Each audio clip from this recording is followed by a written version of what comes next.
Hello, my dear students.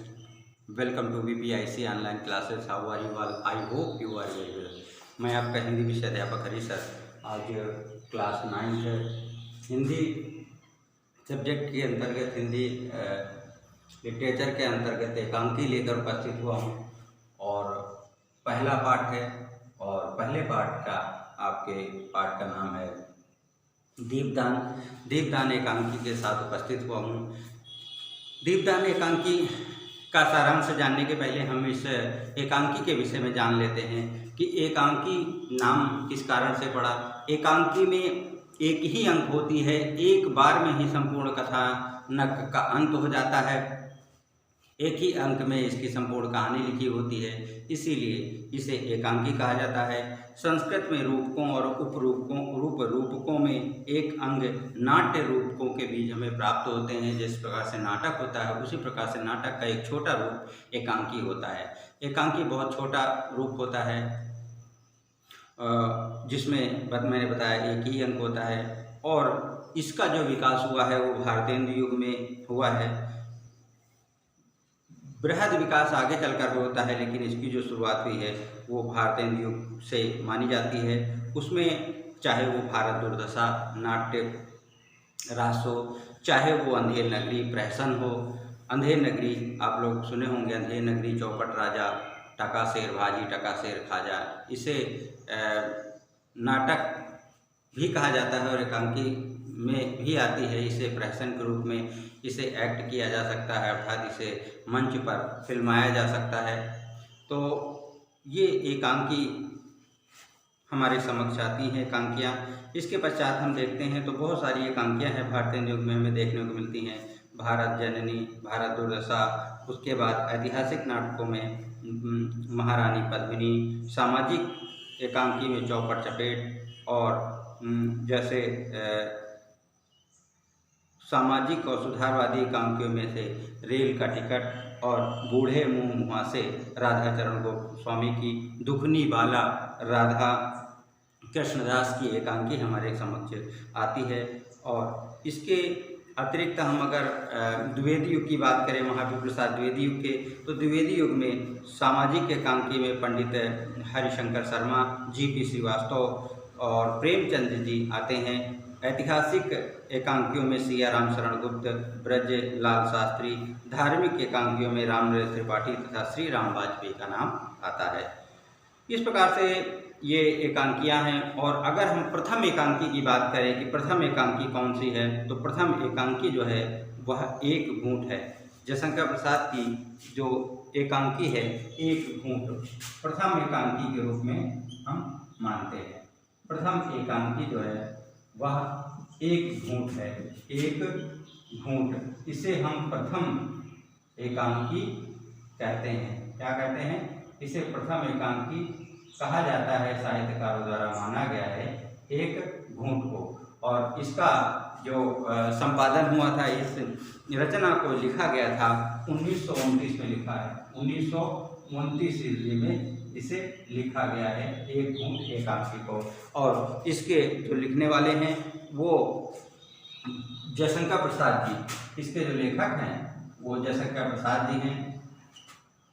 Jaishankar Prasad ये छायावादी युग के लेखक हैं. छायावाद काल के कवि और लेखक के रूप में हमारे समझ आते हैं. उनकी जो एकांकी है एक घूंट, इसी को हम प्रथम एकांकी के रूप में मानते हैं. उसके बाद और बहुत सारी एकांकियाँ आती हैं जो हमारे पाठ्यक्रम में हैं. उनमें से प्रथम है दीपदान, जिसे ऐतिहासिक एकांकी कहा गया है. इतिहास में ये घटना वर्णित है, इसीलिए इसे ऐतिहासिक एकांकी कहा जाता है. और इसके रचनाकार डॉक्टर राम कुमार वर्मा जी हैं. और अगर इसके हम पात्र परिचय एवं सारांश की हम बात करें तो सर्वप्रथम हम देखते हैं कि इस एकांकी के जो पात्र हैं, दीपदान एकांकी के जो पात्र हैं, पात्रों में ये स्त्री पात्र हैं और ये पुरुष पात्र हैं. स्त्री पुरुष पात्रों में हम बात करें तो कुंवर उदय सिंह जी हैं और बनवीर हैं, चंदन हैं और कीरतबारी हैं, ये पुरुष पात्रों में आते हैं। और सोना, शामली तथा पन्नाधाय, पन्नाधाय का इस एकांकी में प्रमुख अवदान है, प्रमुख इसमें योगदान है पन्नाधाय का। इसलिए इस एकांकी की महत्वपूर्ण जो पात्र हैं वो पन्नाधाय हैं। इन पात्रों को लेकर के इस एकांकी को लिखा गया है, इस एकांकी को रचा गया है। इस एकांकी को ऐतिहासिक एकांकी इसलिए कहा गया है क्योंकि ये ऐतिहासिक घटना है। ये राजस्थान के चित्तौड़गढ़ एक रजवाड़ा हुआ करता था, चित्तौड़गढ़, वहाँ की ये वास्तविक घटना को डॉक्टर राम कुमार वर्मा जी ने अपने इस एकांकी के रूप में लिखा है और जिसका सारांश मैं अभी आपको बता रहा हूँ। तो इनमें जो प्रमुख पात्र हैं, सबसे पहले आपको क्या करना है, यहाँ पे पाठ 1 दीपदान लिखना है। उसके बाद इसका आप सारांश लिखेंगे, सारांश हेडिंग डाल करके आप इसका सारांश लिखेंगे और सारांश के बाद आप यहाँ पात्र परिचय लिखेंगे। पात्र परिचय में पुरुष पात्र इधर आ जाएगा, जैसे ये लिखा हुआ है पुरुष पात्र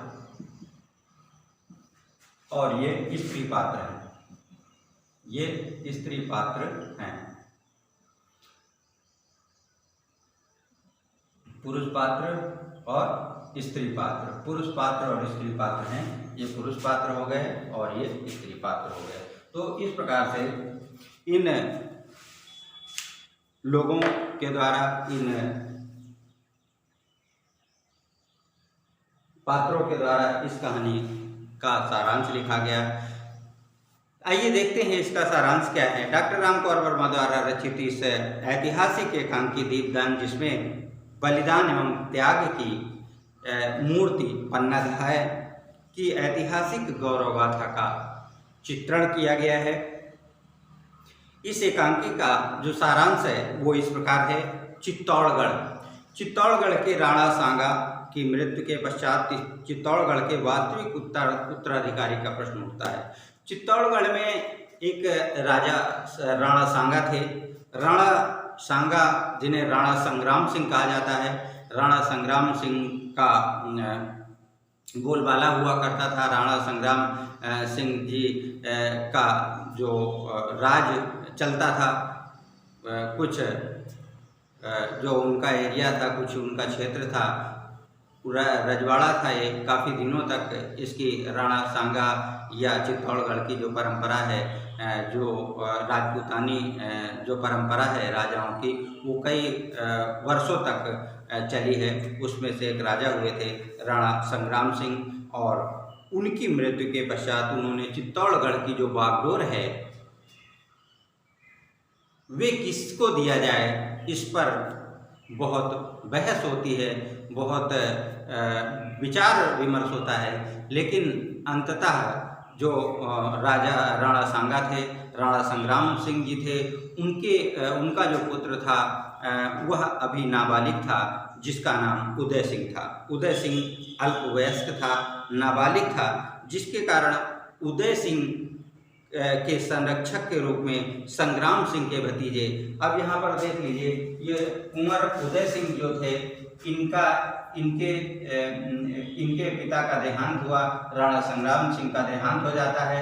तो राणा संग्राम सिंह जी के पुत्र उदय सिंह थे। उदय सिंह अल्पवयस्क थे, छोटे थे, इसीलिए इनके संरक्षण में बनवीर को रखा गया है कि बनवीर थोड़ा बड़े थे, इसीलिए उदय सिंह को इनके संरक्षण में रखा गया है कि जब तक ये बड़े नहीं हो जाते कुंवर उदय सिंह, तब तक जो राजपाट का काम है वो बनवीर देखेंगे। अब देखिए बनवीर कौन थे? बनवीर जो थे वो राणा संग्राम सिंह के भतीजे थे, अर्थात ये दोनों जो भाई थे ये चाचा भतीजे के पुत्र थे, अर्थात ये दोनों भाई भाई कहलाए। और इनके पिता जो राणा संग्राम सिंह जी थे, उनकी मृत्यु हो गई थी और उनके ये बनवीर सिंह छोटे बड़े भाई के पुत्र थे और ये बड़े थे। तो कुल मिलाकर ये उनका भतीजा था और सारा राजपाट जो है उनके भतीजे बनवीर सिंह की देखरेख में सौंप दिया गया। चित्तौड़गढ़ की गद्दी उन्हें सौंप दी गई। बनवीर जो था अर्थात राणा संग्राम सिंह का भतीजा, और उदय सिंह का चचेरा भाई बहुत ही दुष्ट प्रकृति का था। वह राज्य को हथियाना चाहता था, किसी भी रूप में वह राज्य हासिल करना चाहता था। उसको लगा कि अगर ये मेरा भाई बड़ा हो गया, चचेरा भाई कुंवर उदय सिंह, तो ये संपूर्ण राज्य को हथिया लेगा और हमारे पास कुछ भी नहीं आएगा। अभी ये छोटा है, इसको मारा जा सकता है, इसकी हत्या की जा सकती है। तो एक षड्यंत्र रचता है, उदय सिंह की हत्या का वह षड्यंत्र रचता है और एक बहुत बड़े दीपदान का आयोजन किया जाता है। दीपक का दान दिया जाता था, अर्थात बहुत वहाँ जो राजमहल होता है उसके आसपास जो दीपक हैं उसको जलाए जाते हैं। वो भिन्न भिन्न प्रकार के रंग बिरंगे दीपक जलाए जाते हैं। दीपदान का आयोजन करता है और उसी उत्सव में वह कुंवर उदय सिंह की हत्या करना चाहता है। लेकिन यहाँ बात ये हो गई कि जो कुंवर उदय सिंह की जो संरक्षिका थी वो पन्ना धाय थी। ये इसकी दासी थी, सेवा और इसकी शुश्रूषा और इसका लालन पालन पन्ना धाय के पास था। पन्ना धाय इसका लालन पालन करती थी और इसे अपने पास ही रखती थी, अपने पास ही सुलाती थी। और इसी का एक पुत्र जो इसका अपना पुत्र था वह चंदन था। चंदन इसका अपना पुत्र था और कुंवर उदय सिंह इसके संग्राम सिंह की दासी थी और इस दासी के जिम्मे कुंवर उदय सिंह का पूरा लालन पालन का भार था। पन्ना धाय उदय सिंह की धाय माँ थी, किंतु पन्ना उत्सव में कुंवर उदय सिंह को नहीं जाने देती। कुंवर उदय सिंह को इसलिए नहीं जाने देती क्योंकि वह भी बहुत छोटा था और कहीं ऐसा ना हो कि जिस पुत्र का, जिस बच्चे का पालन पोषण धाय माँ ने बहुत ही प्यार से किया है, बहुत ही बहुत ही उनको अपना प्रेम दिया है, उसका लालन पालन बहुत प्यार से किया है, तो कहीं ऐसा ना हो कि वो किसी कारणवश उसकी मृत्यु हो जाए या उसकी हत्या हो जाए। ऐसा सशंकित होकर वह कुंवर सिंह को उस दीपदान के उत्सव में नहीं जाने देती है। और कुंवर सिंह क्या करते हैं, धाय माँ के कमरे में पन्ना धाय के कमरे में ही वो सो जाते हैं। इसके पश्चात पन्ना धाय का पुत्र चंदन भी वहीं आकर सो जाता है। लेकिन जो पन्ना धाय है उसको, जो बनवीर है उसके जो लक्षण है, उसके जो मंशा थी उसे भाप जाती है। उसे पता चल जाता है कि आज किसी भी प्रकार से वह कुंवर उदय सिंह की हत्या कर सकता है। तो वह कीरत बारी, एक जो पत्तल उठाने वाला होता है, वो पत्तल उठाने वाला वहाँ पे आयोजन चलता रहता है और लोग खाना पीना खाते हैं। तो उन्हें पत्तलों के बहुत बड़े झाबे में कुंवर उदय सिंह को छिपा करके महल के बाहर भेज देती है। सोते हुए कीरत बारी का जो पत्तल रखने वाला जो झाबा रहता है उसी में सुला करके, उसे में लिटा करके कुंवर उदय सिंह को महल के बाहर भेज देती है धाय माँ चुपके से। और वहाँ पर जो शामली थी, वो वहाँ की दासी थी, जो सेवक थी, वहाँ पे महल में काम करने वाली थी।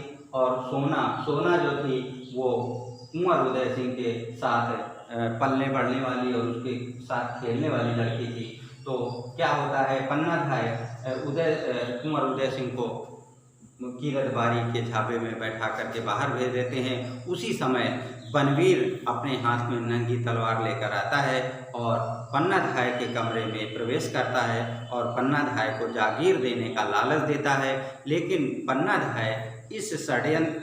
धाय को अपने षड्यंत्र में शामिल करना चाहता है, लेकिन पन्ना धाय जो है बनवीर के इस लालच में नहीं आती है और वह बनवीर को फटकारती है और उसे बहुत बुरा भला कहती है। तो बनवीर बहुत गुस्से में हो जाता है और उसी समय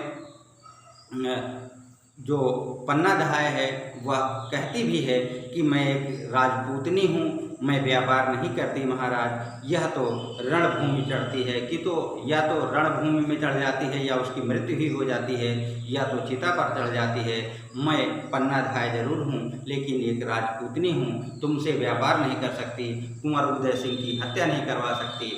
तुम या तो मैं मर जाऊंगी या तो चिता पर चढ़ जाऊंगी, लेकिन मैं बनवीर तुम्हारी तलवार द्वारा कुंवर उदय सिंह की हत्या नहीं करने देना चाहती।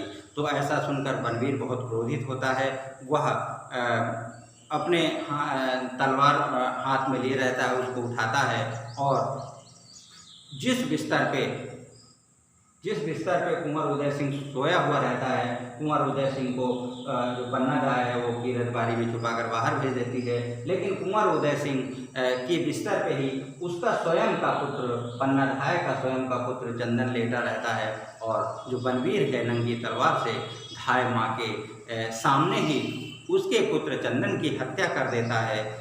वो इसलिए कर देता है क्योंकि उसे लगता है कि कुंवर उदय सिंह इस पर सोता है, इस बिस्तर पर सोता है। लेकिन उस दिन पन्नाधाय ने कुंवर उदय सिंह के स्थान पर अपने पुत्र चंदन को सुला दिया था और चंदन को कुंवर उदय सिंह समझ करके बनवीर उसकी हत्या कर देता है और उसके बाद वह वहाँ से चला जाता है। उसके बाद इस कहानी का समापन हो जाता है। तो इस कहानी से, इस एकांकी से हमें यह सीख मिलती है कि पन्नाधाय ने अपूर्व त्याग और बलिदान के बल पर अपने पुत्र को न्यौछावर करके अपने जो राजा थे, जिसकी वो दासी थी, कुंवर संग्राम सिंह के पुत्र उदय सिंह की रक्षा करती है, अपने बच्चे के, अपने पुत्र के प्राणों की बलि देकर।